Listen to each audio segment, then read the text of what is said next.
Hello and welcome to the 34 Sports Podcast. We're back at it again. Took a couple weeks off. Actually, I think it's been about a month now, but I'm back. Got a little bit busy with college, but we're gonna get into it now. I'm joined with Raptor again. He's back. How's it going, everybody? It's been a while, but we back. We're back.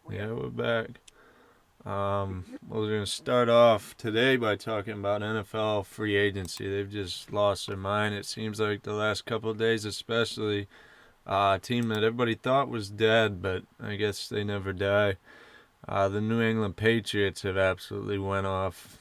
I don't know how many people they've signed. I'm looking through right now.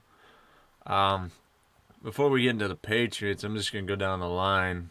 First big one that happened was really on the 9th. Dak Prescott signed that massive deal. And so did I think he's got like 75 guaranteed the first year, and then it's not really that bad of a contract. Just a signing bonus makes it quite a big contract. And then Allen Robinson got franchise tagged on the Bears. I feel bad for him because I would say he's got Mitchell Trubisky throwing to him, but now it looks like Andy Dalton is going to be throwing to him after today.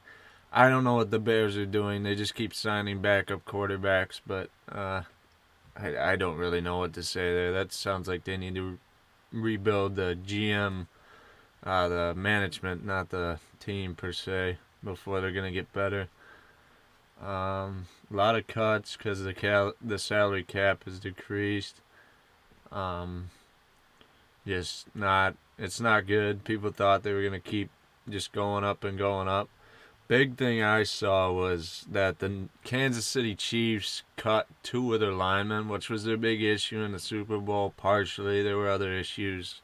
There were quite a few issues, actually. But one of the big things I saw was that Mahomes always had to be running. I think they signed 1 lineman, but both these guys, I think, were Pro Bowlers. So that should be interesting to see what happens there next season. Greg Olson re-signed with the Panthers and then retired. That's respectable. He was there for most of his career. This Buccaneers basically signed back most of their guys. They signed back Shaq Barrett to a 4-year, $40 million or something, maybe even 50. But he's back. They got Gronk back, Brady back. Got somebody else too, but actually no, they franchise tagged. Backup receiver. I'll see. It'll probably be here. I'll see it in a second. But they've locked everybody up there. One that surprised me, and it was one of New England's first moves, was they re-signed Cam Newton to a 1-year deal with. Actually, I think it's a 2-year deal, but there's a lot of. It's more of a. If he does well, he gets more money, more extras on his contract. So. Incentive. Yeah, incentives. You're right. I couldn't think of it. But yeah, there's been a lot of signs. Drew Brees retired. Yeah. Go ahead. Yeah, I said yeah. Oh, okay. Kyle Juszczyk with San Francisco signed a 5-year extension. Shaq Barrett, definitely. Jameis Winston, surprisingly, even though they gave oh my god, why do I forget everything? What is his name? Jameis Winston? No, they got other QB. Taysom Hill. Taysom Hill, dude. Yeah, but they signed 2 QBs. They gave their backup quarterback, if Jameis is going to come off the bench, $12 million. And they gave Taysom Hill a 4-year, $140 million, or 5-year, $140 million, when the salary cap is already going down. So that only hurts, for me, the other positions for them. They got Michael Thomas, but their defense needed some work. No, it didn't. I don't know. That's interesting to me. I don't get why they gave Jameis Winston that. He should have let him go somewhere else. Now, another mind-boggling thing, and Green Bay's done a lot of mind-boggling things in the last few years, notably picking Jordan Love when you had Aaron Rodgers still pretty well in his prime. He's starting to, he had an MVP season, but it's not going to last forever. And he's still healthy for at least another 3-4 years. But now, once again, they did it by re-signing Aaron Jones to a 4-year, $56 million. I think I'm off on the number, but it was 4-year, $45 million for Aaron Jones. And that doesn't make a lot of sense because they got AJ Dillon backing him up, which is a perfectly good running back. It's not normal that you pay your running backs. Usually you will draft a running back because they just go so quick because they're always getting hit. But I guess Green Bay wants to just strengthen up that position and have, I guess, he shouldn't get tired because they could play A.J. Dillon just as many minutes as they could play him. So we'll see how that works. Still got J.J. Watt, Cardinals. I wasn't even thinking about that because that wasn't recent. But yeah, J.J. Watt to the Cards. Kind of an interesting. He said he wanted to win a chip, and I don't really see the Cardinals as being in position to win a chip. But I guess I kind of saw him as either going to the Browns or Green Bay because their defenses were. I'm going to Steelers to play with his brothers. The Steelers are kind of the defense is already great on the Steelers. That's not the issue. It's the offense. You got to look at that side of the ball. How often is he going to have to come out and bail them out on the other side of the ball? And he's already had injuries before, so he doesn't want to be out there a ton. As much as the Steelers, I think they threw 4 interceptions a game. We'll see. I don't know. He's going to be out there a lot in the Cardinals because that team does not have offense. They got D-Hop, and when Kyler Murray's strong, he's there. I'd rather have Kyler Murray than Ben Roethlisberger at his position the way he is now, old Ben. Young Ben's fine, but old Ben, But that's a hard comparison to make, old Ben versus a 22-year-old speed demon at QB. Yeah. Kyler Murray was fine at the start of the season, and then he hit a speed bump, got hurt a little bit, and then he started to go downhill at the end of the season. But he looks good.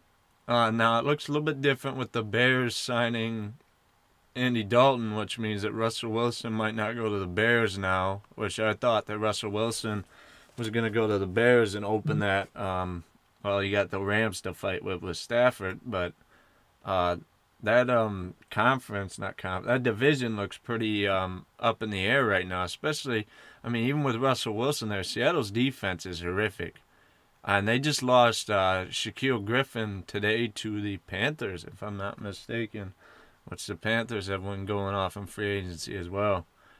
Shaquille Griffin really good, too. Yeah, he's good. And their defense was already bad, so I don't see a whole lot. Not only is Russell Wilson going to have to be out there more as the defense gets worse, he doesn't have a really good offensive line, and there's been a ton of linemen signed in the last couple of days, and not one's went to the Seahawks. So for him, you got to be pretty irritating for Russell Wilson. He's not going to go down as a bad player at all because he's won championships, but to the end of your career to just be a dud because the team can't put a team around you, it just doesn't. It probably hurts to watch for him. Yeah. Trying to see who else this is not updated. Okay, I'm gonna have to go to a different source for today's signings. Check out the ESPN real quick. This is probably better. This one's not updated either. My phone's not working. Maybe this one.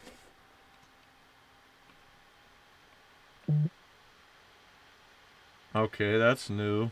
Emmanuel Sanders just signed with Buffalo. Poor dude. Buffalo's not as bad as you think. Buffalo's got Kyle Allen and they got Diggs. So with Emmanuel Sanders there, it'll take some heat off of Diggs. Not bad. Pretty sure that though. Yeah, we'll see. New England's. Jacoby. Okay, the Panthers signed DN Tyson-Walu to a 2-year, $6 million deal. They signed tight end Chris Menhertz to a 2-year, $6 million deal. Malcolm Brown, D tackle, 2-year, $11 million. Marvin Jones from Detroit, took one from Detroit. Not that we were doing a whole lot with him anyway. 2 years, $14 million. Am I wrong in saying I think Jacksonville's the one who's got the first pick, right? Yeah, they're the one. Yeah, because they were the one that they're talking about getting Trevor Lawrence. So if they bring in Trevor Lawrence, their line's already better than like with Burrow coming into the Bengals. Now he's got at least one weapon. I don't know the Panthers too well, but now he's got at least one weapon. They're bulking up the defense. I could see that team as at least being semi-competitive. I don't know if they'll make the playoffs, but I think they could be like the Falcons' record this year. I don't think they're gonna blow leads like the Falcons. Wait, did you say the Panthers? The Panthers, yeah, they're loading up on people. Oh, okay. Because I was confused. You said doesn't Jacksonville have the number 1 pick? Oh yeah, that's the Jaguars. I'm messing up. My bad. Yeah, Jacksonville. Yeah, Jacksonville's the one with all that. Yeah, you got. My bad. But yeah, they're loading up. They signed Shaquille Griffin too. Mhm. So they're just loading up. I could see them doing pretty good. I mean, like, I could see them being just that borderline team that's like not quite at the wild card, but in a couple years could be there. Definitely think Trevor Lawrence is going to be a good player going forward. For sure. The Patriots today, I can't seem to find. Oh, here we go. Patriots signed Nelson Aguilar, wide receiver. They signed Henry Anderson, a D-end. They signed. What else did they get? Trying to make a point here, but I can't seem to find. I don't want to get this wrong with who they signed, but I can't seem to find it. I know they signed a bunch. Here we go. They signed Davin Godchuk, D-tackle, 2-year, $50 million. Mike Judon, a linebacker, 4 years, $54 million. Jonnu Smith, tight end, 4-year, $50 million. They're just throwing money around today. They had a ton of cap because they really had nobody last year. But yeah, they've added pieces that should be able to get Cam Newton. Here's another wide receiver, Kendrick Bourne, 3 years, $15 million. But the Pats should have some pieces to at least make some noise. Even with the crap lineup that he had last year, Belichick went like 5-11 or 5-12. Even with just that, I mean, their top quarterback threw 4 touchdowns. I mean, that's all that Cam Newton threw last year was 4 touchdowns, and they still won 5 games. That says a lot. Not saying that he's going to win the Super Bowl, but I definitely think they got a good chance at being in a wild card game next year. They're only about 3 games out of it this year. Haven't seen. As a Lions fan, which is kind of a struggle. Seen a few defensive pickups. Romeo Okwara. I can't pronounce that. That was as best as I could do. But I haven't seen Detroit do a whole lot. A big one. Bud Dupree went to the Titans. I missed that one. Bud Dupree's really good. Haven't seen... Oh, here we go. Not a whole lot, though. Lions aren't making a whole lot of moves. I guess maybe draft night will be big for Detroit because they do have some. They're going to have good picks, can move them. Maybe get a receiver, some defense, hopefully. But can't expect a whole lot out of the Lions. All right, let's move on to something that I'm not going to lie. I know more about basketball than football. Let's move on to All-Star Weekend. For me, it was All-Star Weekend. You mean All-Star Night? Oh yeah, they called it All-Star Weekend. They're still cheesing the name. It's literally All-Star Night. Yeah, but it was pretty good. I mean, there were some lowlights. Dunk contest was pretty bad. Worst dunk contest of all time. I swear to God. I really, 17 was pretty bad, but I do think this was worse. I mean, at least if Simons was going to try to kiss the rim, at least do it if you're going to do it, or do a different dunk. I mean, it's just... but he still jumped 13 feet up, and he's like 6'3". So. I think it would have been better if he just stared it down rather than try to kiss it. I think just look at it. I mean, because the kiss, like, if you're going for it, you do it. But instead, it looks worse. I mean, how do we go from last year with Aaron Gordon and Derrick Jones Jr. just popping off? Everyone should have been a 50, even the last one that they had fun with should have been a 50, and then we go to this where it's just. Well, it's because it was halftime. They didn't have as much time, pretty much. Yeah, but still, the dunks were weak. I mean, yeah, but they don't have as much time to set up shit. Like, no, there was only two that I really liked in the whole dunk contest, and the one the first dunk by Cassius, literally, and the first dunk. Oh yeah, I forget. Okay, three then. The first dunk by Cassius where he does what is it? The East Bay. Then Obi. And then I liked Obi's where he bounced the ball like Jesser does in his videos, between the legs and then caught it and reversed it. I like that one, and I like Simon's 360, but I don't know. I guess we gotta wait every 4 years for a good dunk contest. Really, I don't know. It just seems like it was the same way in 17. You go from such a good one and then you get this letdown the next year because it was so good. Yeah. I just wish. I mean, I wish it was guys that were like at least like the second or third option on their team that were doing it instead of these younger guys. I mean, it's good. Throw a couple of them in there, but I'd like to see at least a couple of the.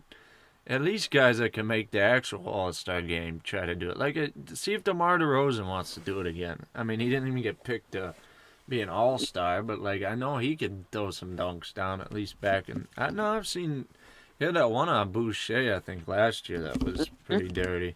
That was this year. That was this year? I thought there were fans in the stands for that. No. And you could have got Anthony Edwards, who... Edwards would have been nice. I think even if you had like an Edwards versus LaMelo Ball dunk contest, could have been interesting. But it's just weak. The skills competition. Who won that? Sabonis taking the W. Sabonis took that. It's weird. After the first round, I think it was like 3 bigs and 1 guard, which is just crazy to me. And I'm pretty sure the last few winners of that have been bigs. I know Porzingis won a couple years ago. I remember that card in 2K. Sabonis won. Did Tatum win? Tatum won. I mean, he's not a guard. I remember that because Tatum hit that half-court shot before Trae Young even put up his 3, and he was Tatum was right at the line, and not Tatum. Trae Young was right at the line, and Tatum took it from behind. Yeah, that was an insane, and that was a great one. But this year, I mean, he put some effort in. I like Luka, but he should have took his damn warm-up off if he was going to do it, because it just looks lazy when you do that. I realize that's not what he was there for, per se, but, I mean, if you don't want to do it, just let somebody else get a try. I don't know. That one wasn't too bad. It wasn't a bad skills competition. No. 3-point was pretty good. Let me talk. Steph's the damn best. Simple. I mean, I know that. Simple. I think it's debatable.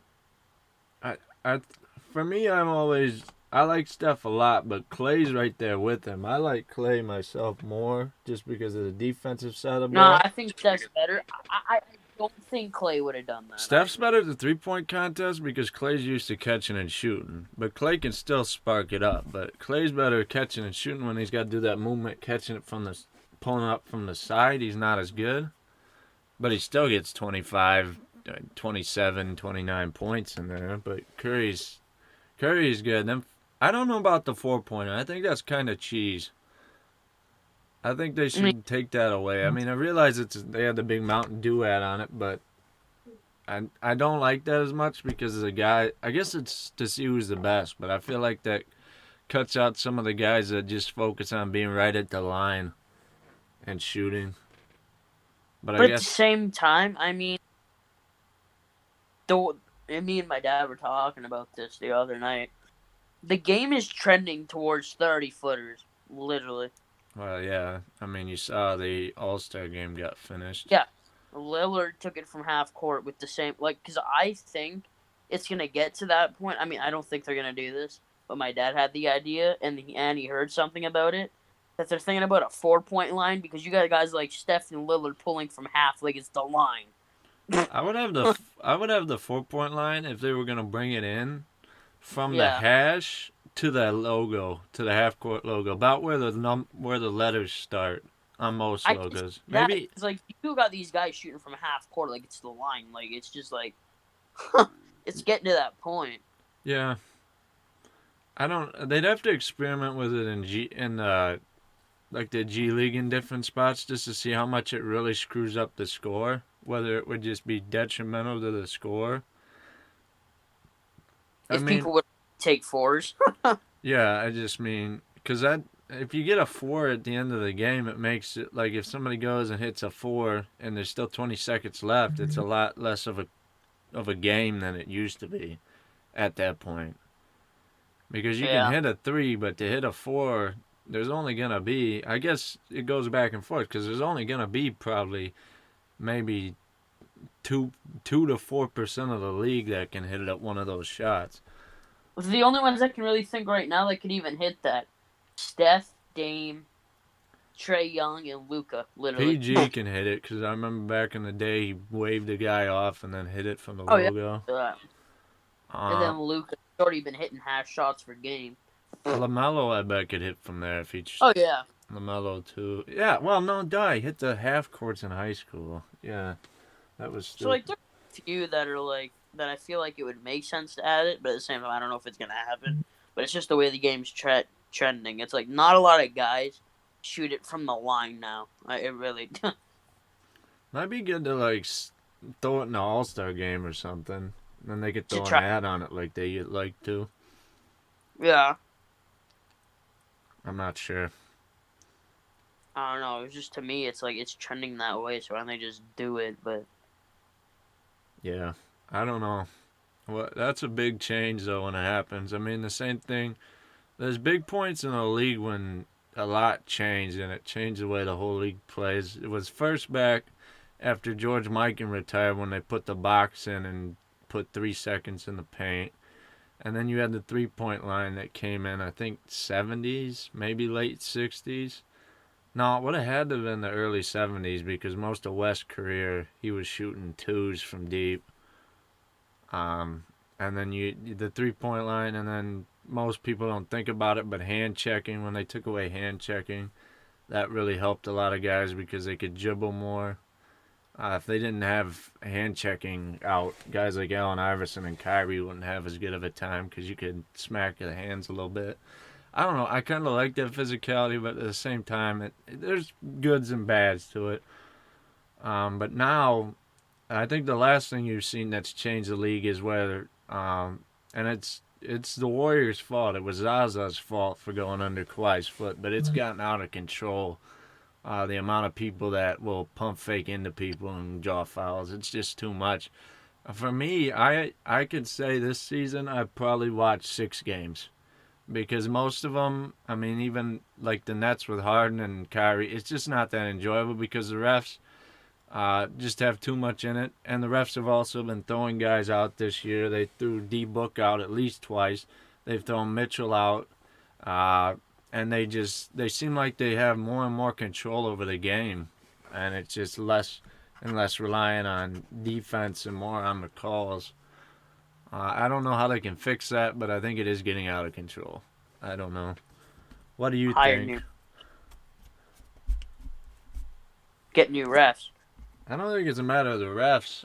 I just think the league's rules allow for people to play that way, whereas they need to tune it up. Give the defenders. They need to start calling when people throw their feet forward. That would help, because that's one of the big issues. But I mean, that's sometimes a part of a person's jump shot. Like, I get it. Well, it depends on the person. Do it. Like, there's some guys that intentionally do that. I get that. But there's a few guys that is just part of their thing. That's because they've learned to do that because it draws fouls. The majority of them. Now, I'm not going to say every one of them, but there's certain guys that have tuned their jump shot to where they do that purposely. Yeah. I mean... Even, I like Clay a lot, but he'll do it sometimes where he kicks his feet forward and then falls down, they call it. Do you want to know who does it a lot? Steph? Jimmy Butler. Oh, Jimmy Butler. Yeah, but Jimmy's not, Jimmy's a little bit different than a guy like Harden or somebody because he only shoots threes like maybe 5 times a game. I know, but when he does do it, his legs do flail. Yeah. it's not an easy fix.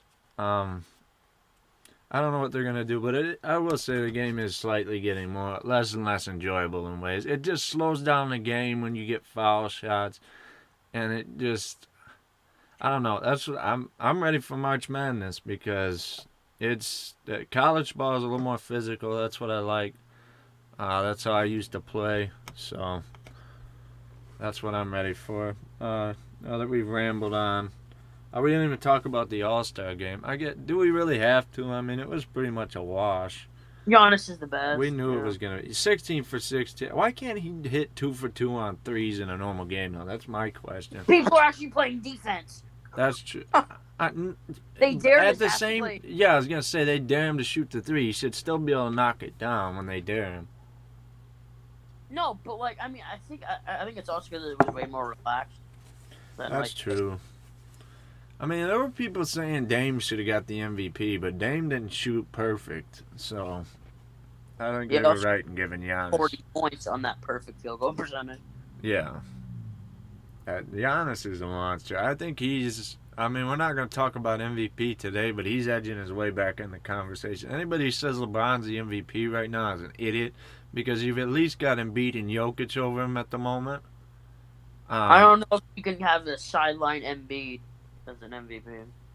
His numbers when he plays, yeah, it's iffy. I mean, there's a lot of aspects to it. So injury prone, it's hilarious. Well, the one was for the COVID, and then he comes back and he gets his bone bruised, so...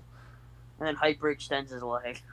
Did he I didn't hear about the hyperextension, but shit.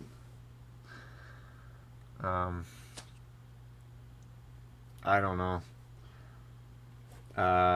What are we talking about? Okay. Let's just talk about Rookie of the Year for a minute. We're already here talking about awards a little bit.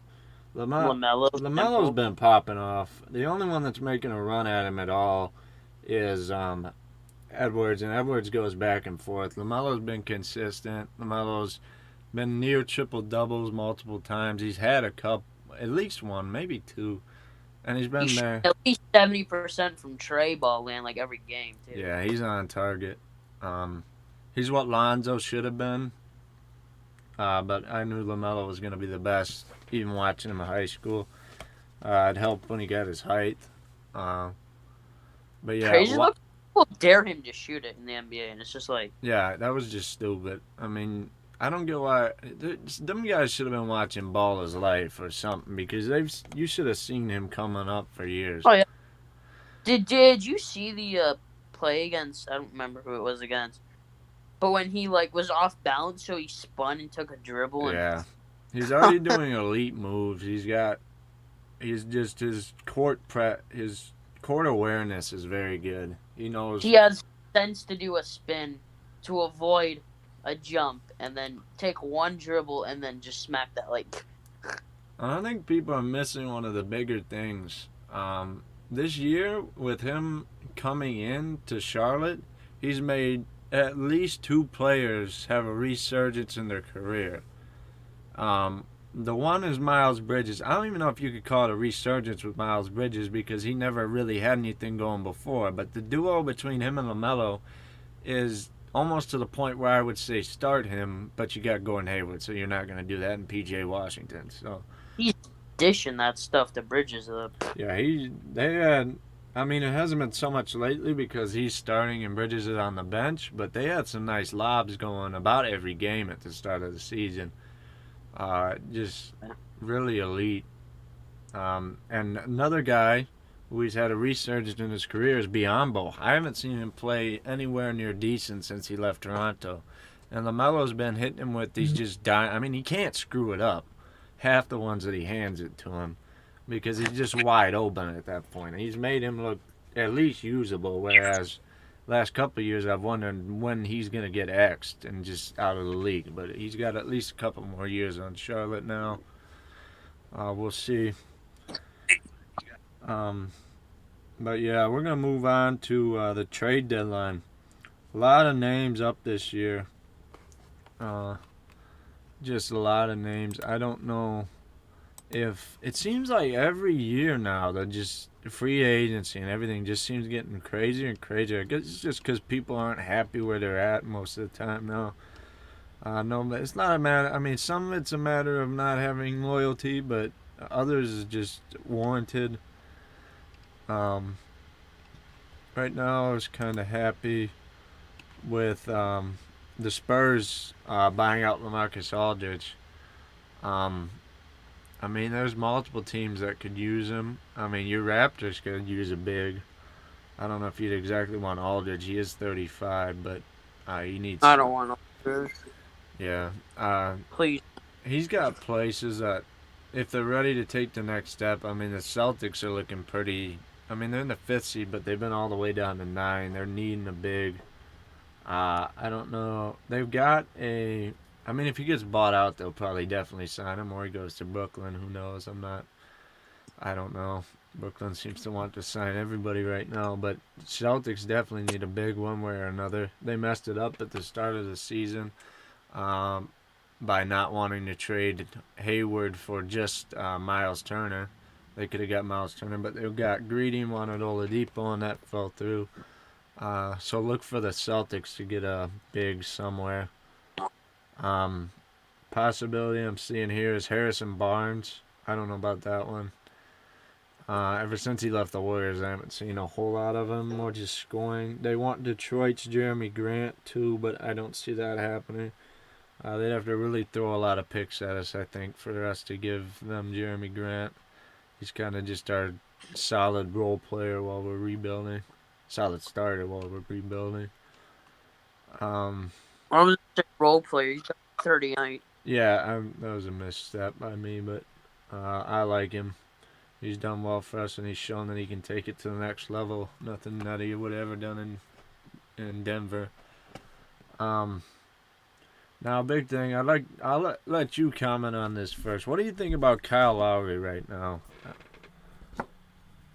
Huh. I mean, he's doing okay.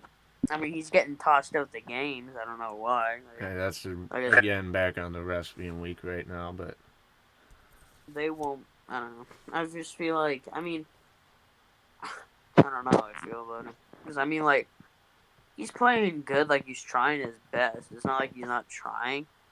It's just, I think we kind of lost our touch. Yeah. I don't know. He's also 34. He's kind of edging off the way. So if you guys could get somebody a little bit younger for him, I don't know who's really open, though. That's the issue. But you guys do, unless it's changed as of lately, have a better record when he's not playing than when he plays. So not gonna lie, I did not realize we got smacked by the Bulls that bad. Yeah, I don't know. Philadelphia's been an option. You guys could grab Shake Milton. That wouldn't be horrible.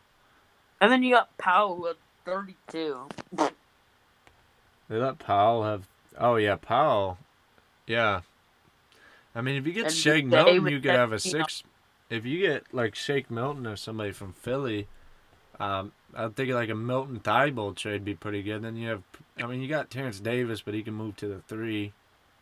That wouldn't be a bad bench duo right there. Come off the bench. I would like Thibault.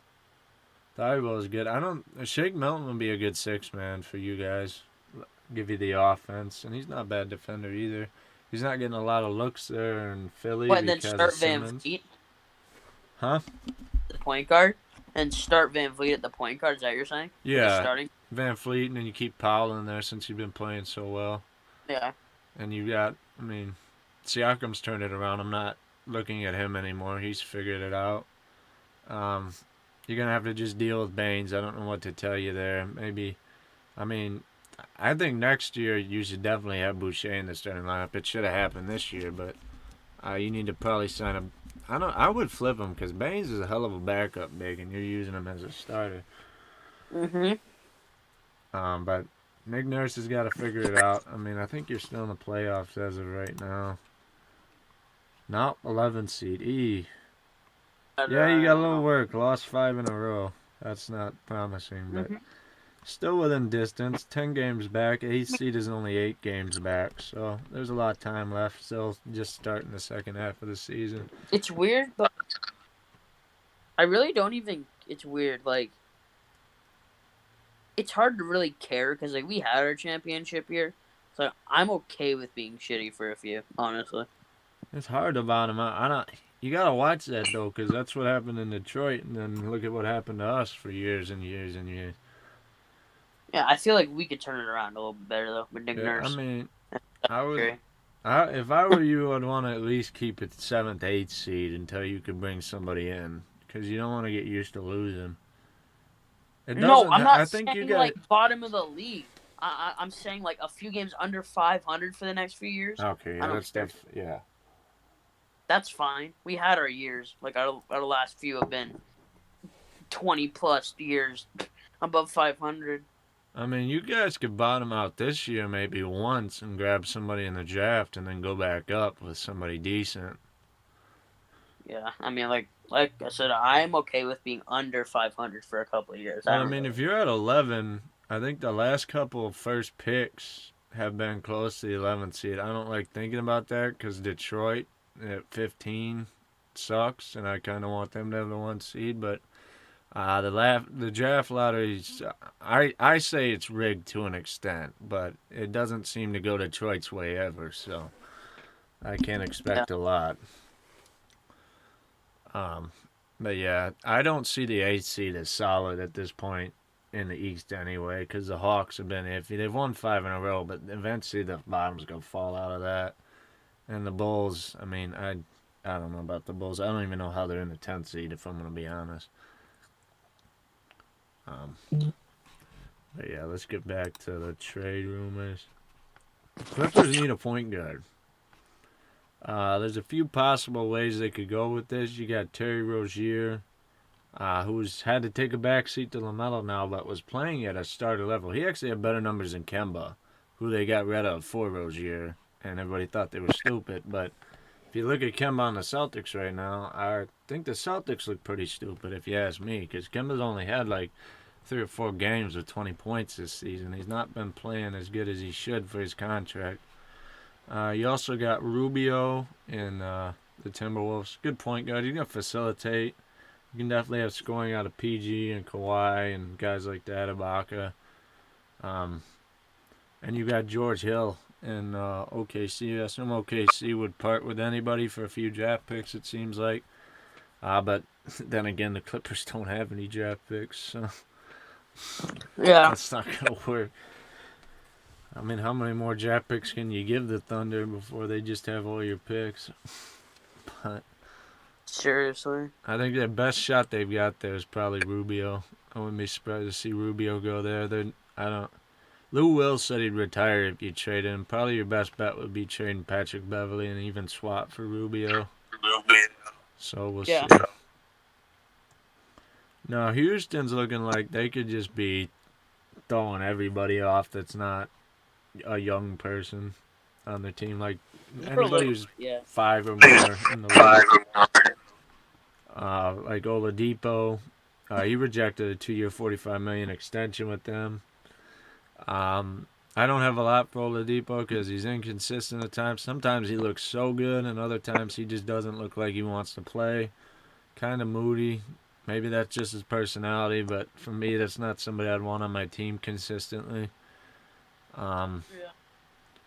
But Depot, Miami struck out on a few guys, so I wouldn't be surprised to see Oladipo go down to Miami for somebody, maybe Nunn, Myers Leonard, and Iguodala, something like that. Decent trade there. I'm sure the Heat want to get. I mean, Yeah. I'm sure the Heat want to get rid of Leonard. Yeah. PJ Tucker's also an option. He could go to Miami. Miami's looking for some good defenders. You've also got, I'm trying to think who's the other one. Forget it. But there's another person on the Rockets. Eric Gordon's up for grabs too. So looks like, I mean, if they hadn't missed 25 threes a couple years ago, who knows where we'd be right now. But as of this point, Houston's got a fire sale going. Al Horford is another guy that's up for grabs. That could be Miami as well because Miami's looking for defense. Horford's always been a good defender. Could use a power forward next to Bam. Or even Bam could go back to the 4. Did he ever play the 4? I think he has. He can do it. Yeah. But maybe get Horford down there. The Heat have been really bouncing back since Jimmy came back. So we'll see what they do. But yeah, that's trade rumors right now. There's a lot of names up for grabs. I mean, we'll get into Detroit a little bit here, but we just traded for Diallo for Srimi Mikhailu. A lot of people didn't like that trade, but Sri was shooting 31%, and Diallo shoots 29 from 3, and Sri was supposed to be a 3-point shooter, but Diallo can do both, and he's shooting only 2% off of what he was shooting. We get rid of a second rounder for him. Should be a good. He's a decent defender. Dunk contest champion. Should be a little fun to watch. Now we got Dennis Smith and him on our team. Should be a couple good dunks a game at least. A little bit of excitement somewhere, please. Detroit's. I don't know. I don't know what to say this season. Ellington's second rounder. I really hope we get a good draft pick because it's pretty sad. I mean, you can't say that Kelly and Hayes isn't a good pick. No, I just haven't seen anything. I mean, even Doumbouya is only averaging like 2 or 3 points a game, but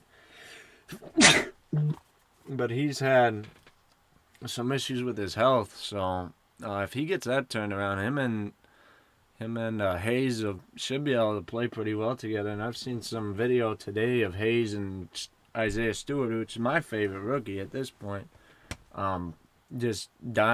Hayes is Diamond Stewart for some layups. He reminds me so much of Big Ben, it's not even funny.